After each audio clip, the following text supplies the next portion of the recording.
मधुबन के बाबा मुरली वाले, आपका क्या कहना, आपका क्या कहना। ओम शांति। 18 जनवरी 2024 पिताश्री जी के पुण्य स्मृति दिवस पर सुनाने के लिए बाप दादा के मधुर महावाक्य। मीठे बच्चे, बाप की दिल अंदर बच्चों को सदा सुखी बनाने की फर्स्ट क्लास आश रहती है। बाप यही चाहते हैं कि मेरे बच्चे लायक बन स्वर्ग के मालिक बने। ओम शांति। बच्चे जानते हैं, अभी भगवान सम्मुख बैठकर हमको ज्ञान के गीत सुनाते हैं व ज्ञान की डांस कराते हैं। इस ज्ञान डांस से तुम देवताओं मुहाफिक सदा सुखी और हर्षित रहेंगे। भगवान को ही बेहद का बाप व विश्व का रचयिता कहा जाता है। आत्मा समझती है बाबा हमारे लिए स्वर्ग की सौगात लाए हैं। वही रचयिता है। स्वर्ग का मालिक बनाने के लिए राजयोग सिखाते हैं। कहते हैं बाप को और विश्व के मालिक बने को याद करो। बाप बेहद का मालिक है तो जरूर बेहद की बड़ी दुनिया ही रचेंगे। तुम बच्चों के लिए सारी विश्व ही घर है, अर्थात पार्ट बजाने का स्थान है। बेहद का बाप आकर के बेहद का विश्व अथवा घर बनाते हैं, वह है स्वर्ग। तो ऐसे बाप का बच्चों को कितना शुक्रिया मानना चाहिए। विश्व का रचता बाप डायरेक्ट समझा रहे हैं, हम तुमको विश्व का मालिक बनाने आया हूँ। तो तुम्हारा स्वभाव बहुत फर्स्ट क्लास चाहिए। तुम्हारी चलन ऐसी होनी चाहिए जो सब कहें कि यह तो जैसे देवता है। देवताएं नामी ग्रामी हैं। कहते हैं इनका स्वभाव एकदम देवताई है। बिल्कुल मीठे शांत स्वभाव के हैं। तो ऐसे बच्चों को बाप भी देख खुश होते हैं। बाबा स्वर्ग का मालिक बनाने आते हैं तो तुम्हें कितना मददगार बनना चाहिए। सर्विस में आपे ही लग जाना चाहिए।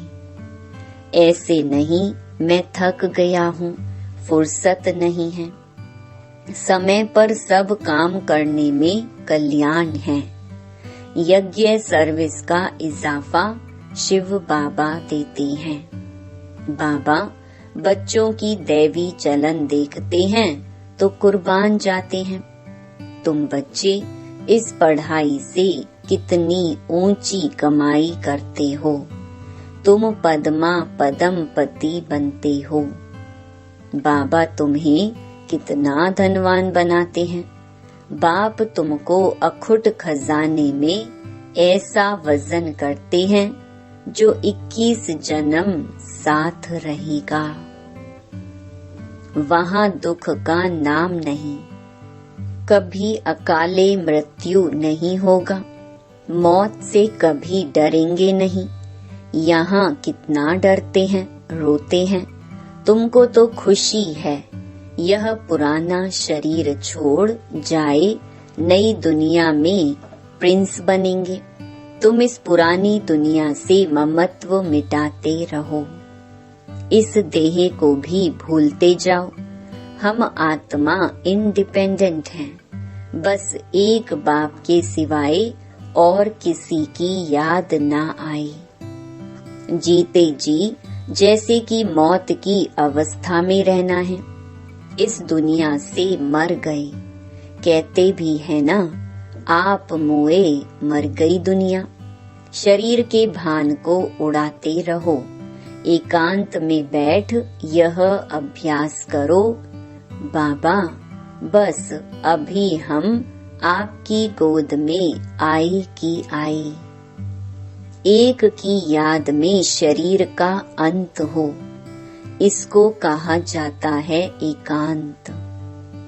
मीठे बच्चे, तुम जानते हो कि ऐसी ऊंची पढ़ाई पढ़ाने वाला कौन है? इस चैतन्य डिब्बी में चैतन्य हीरा बैठा है, वही सत चित आनंद स्वरूप है। सत बाप तुम्हें सच्ची सच्ची श्रीमत देते हैं। बाप के बने हो तो कदम कदम श्रीमत पर चलना है, चुप रहना है और पढ़ना है। एक बाप को याद करना है। घड़ी घड़ी इस बैज को देखते रहो तो बाप और वर्षे की याद आएगी। याद से ही तुम जैसे सारे विश्व को शांति का दान देते हो। हर एक बच्चे को अपनी प्रजा भी बनानी है, वारिस भी बनाने हैं। मुरली कोई भी मिस नहीं करनी चाहिए। बाबा बहुत प्यार से समझाते हैं, मीठे बच्चे अपने पर रहम करो, कोई अवज्ञा नहीं करो। जो खुशबूदार फूल हैं वह खींचते हैं, जो जैसा है ऐसी सर्च लाइट लेने की कोशिश करते हैं। खुशबूदार गुणवान बच्चों को देख प्यार में खुशी में नयन गीले हो जाते हैं। कुछ तकलीफ होती है तो बाबा सर्च लाइट देते हैं। बाबा समझाते हैं, मीठे बच्चे, तुम्हें इस पुरानी दुनिया में कोई भी आशा नहीं रखनी है। अब तो एक ही श्रेष्ठ आश रखनी है कि हम तो चले सुख धाम। कभी भी ठहरना नहीं है, देखना नहीं है, आगे बढ़ते जाना है। एक तरफ ही देखते रहो, तब ही अचल अडोल स्थिर अवस्था रहेगी। अब यह दुनिया खत्म होनी ही है, इसकी बहुत सीरियस हालत है। इस समय सबसे अधिक गुस्सा प्रकृति को आता है, इसलिए सब खलास कर देती है। तुम जानते हो, यह प्रकृति कभी अपना गुस्सा जोर से दिखाएगी, सारी पुरानी दुनिया को डुबो देगी। अर्थक्वेक में मकान आदि सब गिर पड़ेंगे, अनेक प्रकार से मौत होंगे। यह सब ड्रामा का प्लान बना हुआ है, इसमें दोष किसी का भी नहीं है। विनाश तो होना ही है, इसलिए तुम्हें इससे बुद्धि का योग हटा देना है। तुमने तो अपना सब कुछ इंश्योर कर दिया है, इसलिए तुम्हें किसी भी प्रकार की चिंता नहीं। तुम्हारा सब कुछ सफल हो रहा है। अब तुम कहेंगे, वाह सतगुरु वाह, जिसने हमको यह रास्ता बताया है। वाह तकदीर वाह, वाह ड्रामा वाह। तुम्हारे दिल से निकलता शुक्रिया बाबा आपका, जो हमारे 2 मुट्ठी चावल लेकर हमें सेफ्टी से भविष्य में 100 गुना रिटर्न देते हो। परंतु इसमें भी बच्चों की बड़ी विशाल बुद्धि चाहिए। बच्चों को अथाह ज्ञान धन का खजाना मिलता रहता तो अपार खुशी होनी चाहिए ना। जितना हृदय शुद्ध होगा तो औरों को भी शुद्ध बनाएंगे। योग की स्थिति से ही हृदय शुद्ध बनता है। तुम बच्चों को योगी बनने बनाने का शौक होना चाहिए। अगर देह में मोह है, देह अभिमान रहता है, तो समझो हमारी अवस्था बहुत कच्ची है।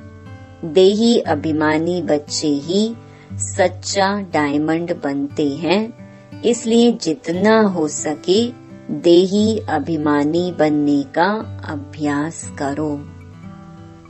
बाप को याद करो। बाबा अक्षर सबसे बहुत मीठा है। बाप बड़े प्यार से बच्चों को पलकों पर बिठाकर साथ ले जाएंगे। ऐसे बाप की याद के नशे में चकनाचूर होना चाहिए। बाप को याद करते करते खुशी में ठंडे ठार हो जाना चाहिए। जैसे बाप अपकारियों पर उपकार करते हैं, तुम भी फॉलो फादर करो। सुखदाई बनो। बाप की दिल अंदर बच्चों को सदा सुखी बनाने की कितनी फर्स्ट क्लास आश रहती है कि बच्चे लायक बन स्वर्ग के मालिक बने। तुम बच्चे अभी ड्रामा के राज को भी जानते हो। बाप तुम्हें निराकारी, आकारी और साकारी दुनिया का सब समाचार सुनाते हैं। आत्मा कहती है, अभी हम पुरुषार्थ कर रहे हैं नई दुनिया में जाने के लिए। हम स्वर्ग में चलने लायक जरूर बनेंगे, अपना और दूसरों का कल्याण करेंगे।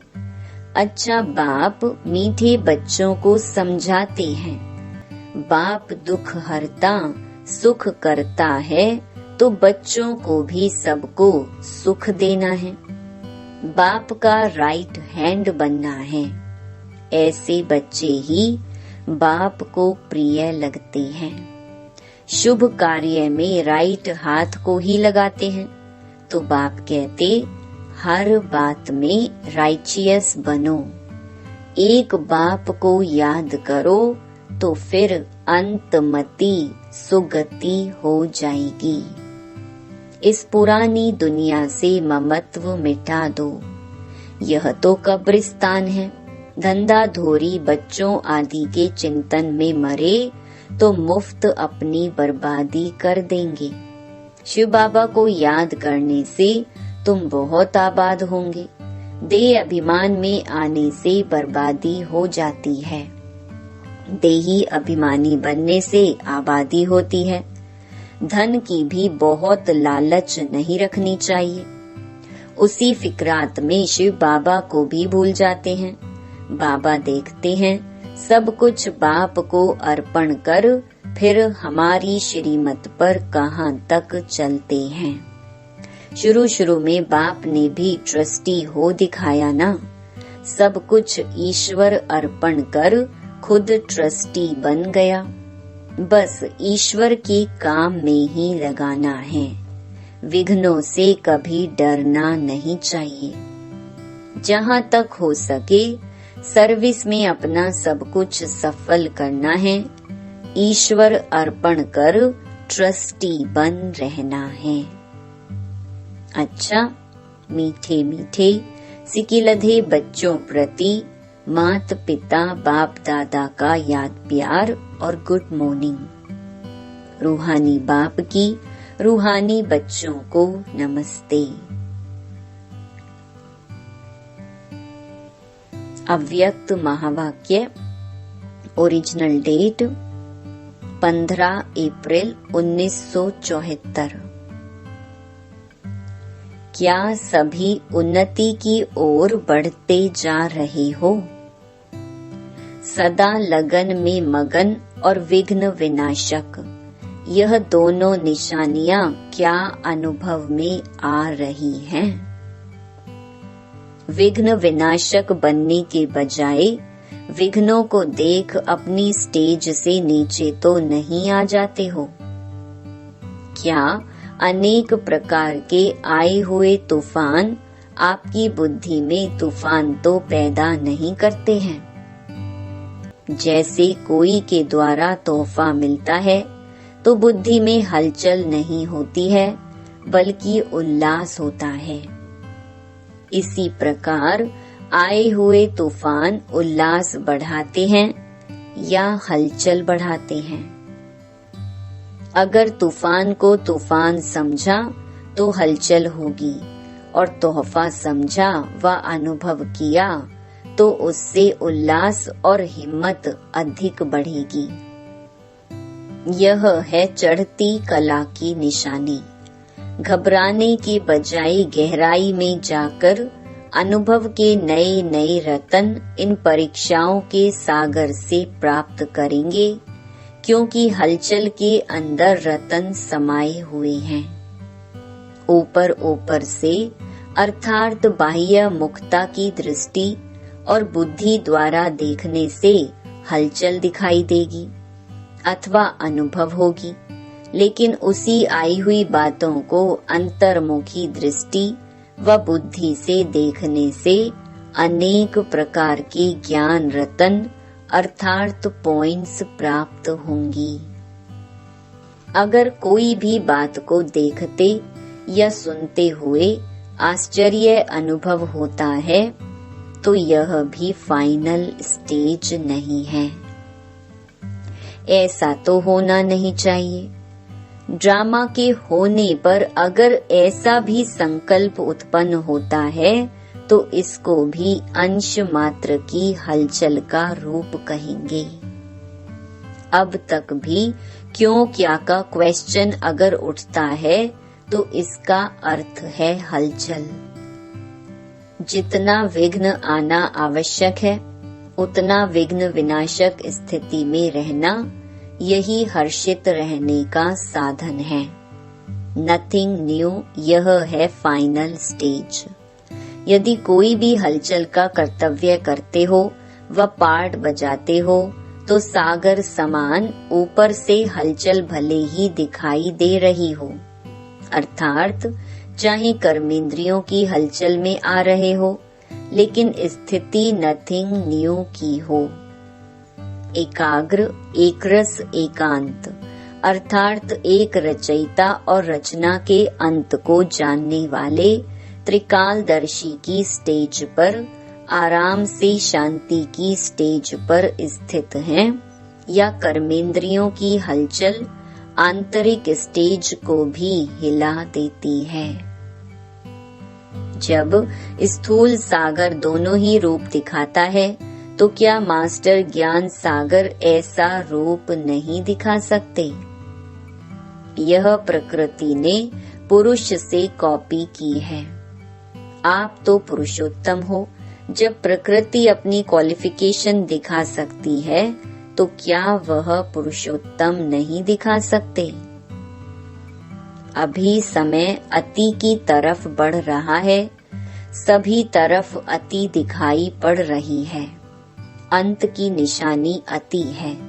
तो जैसे प्रकृति समाप्ति की तरफ अति में जा रही है, वैसे ही संपन्न बनने वाली आत्माओं के सामने अब परीक्षाएं व विघ्न भी अति के रूप में आएंगी।